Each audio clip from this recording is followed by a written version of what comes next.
বর্তমানে মক্কার এই ধরপাকড় পরিস্থিতিতে আপনার একামা যদি মক্কার হয় বা আপনার একামা যদি মক্কার বাহিরেরও হয় বা আপনার একামার মেয়াদ আছে কি মেয়াদ নাই সেটা আসলে দেখার কোনো টাইম নেই। এখন যে মেইন জিনিসটা দরকার সেটা হচ্ছে তাসরিয়া, মানে পারমিশন লেটার।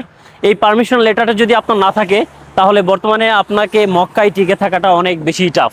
আপনাকে যে কোনো সময় ধরে আপনাকে মক্কার বাইরে, সেটা হতে পারে জেদ্দা বা যে কোনো জায়গায়, আপনাকে ফেলে আসতে পারে। সো এই পরিস্থিতিতে আপনার কি করা উচিত? আপনি যখন বাসা থেকে বের হবেন অবশ্যই আপনার কর্মক্ষেত্রের জন্য আপনাকে বের হতে হবে, কারণ বাসায় থাকলে তো আর হবে না। সো আপনি যখন বের হবেন আপনি ভালো করে ড্রেস আপ করে, তারপর হচ্ছে সাথে করে প্রয়োজনীয় যেই পেপারস যেগুলো আছে সেগুলো অবশ্যই ওয়ালেটে রাখবেন, এবং আপনার সাথে করে আপনার ফোন এবং এর সাথে করে ফোনের যে চার্জার, এই জিনিসগুলো সাথে করে আপনি বের হবেন। অ্যাটলিস্ট আপনাকে যদি পুলিশে ধরে যদি মক্কার বাইরেও রেখে আসে, তখন আপনি আপনার এই যে ফোনের চার্জারে ফোনের ব্যাকআপটা বা আপনার যেই প্রয়োজনীয় যেসব কাগজপত্রগুলো এগুলোর মাধ্যমে আপনি ওইখান থেকে চাইলে আপনার যে তাসরিয়া বা যা আছে এইসব কাজের জন্য প্রসেসিং করে আপনি আবার চাইলে মক্কায় আসতে পারবেন। আর যারা বাসার ভিতরে আছেন তারা অবশ্যই যে আমাদের সাধারণত যেসব ট্রেডিশনাল যেসব ড্রেস, লুঙ্গি বা আমরা যেই শর্ট প্যান্ট পরে থাকি বাসার মধ্যে, এই জিনিসগুলো আপাতত না পরে আমার মনে হয় যে ভালো একটা জামা কাপড় পরেই আপনারা সবসময় থাকেন।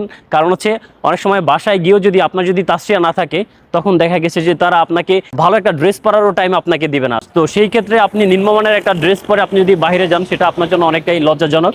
সো এই জন্য বাসায় যখন থাকবেন অবশ্যই ভালো একটা ড্রেস পরেই থাকবেন। আর সাথে করে আপনার মানিব্যাগ যেই জিনিসগুলো আছে এগুলো আপনার হাতের কাছে রাখবেন। যদি আপনার নসিবটা খারাপ হয়ে থাকে, আপনার বাসা থেকে যদি তারা আপনাকে নিয়ে যেতে চায়, তখন আপনার এই জিনিসগুলোর সাথে করে আপনি যদি মক্কার বাইরে যান, আশা করি সেখানে গিয়ে আপনি আপনার মক্কার ভিতরে এন্ট্রি করার যেসব প্রসেসিংগুলো আছে সেগুলো চাইলে আপনি শেষ করে আবার মক্কার ভিতরে আসতে পারবেন। সো বর্তমানে এই পরিস্থিতিতে আমার পক্ষ থেকে আপনাদের জন্য এই সাজেশনটাই রইল। বাকিটা আপনাদের ব্যাপার, আপনারা কিভাবে আপনাদের নিজেদেরকে সেভ করবেন। আর সবচেয়ে বড় কথা হচ্ছে, আপনার যদি তাসরিয়া না থাকে তাহলে আপনি কোনোভাবেই এই হজ চলাকালীন অবস্থায় আপনি কোনোভাবেই সেফ না। সো আপনাকে মক্কাতে নিরাপদে থাকতে হলে এই হজ পর্যন্ত আপনাকে অবশ্যই তাসরিয়া বানাতে হবে।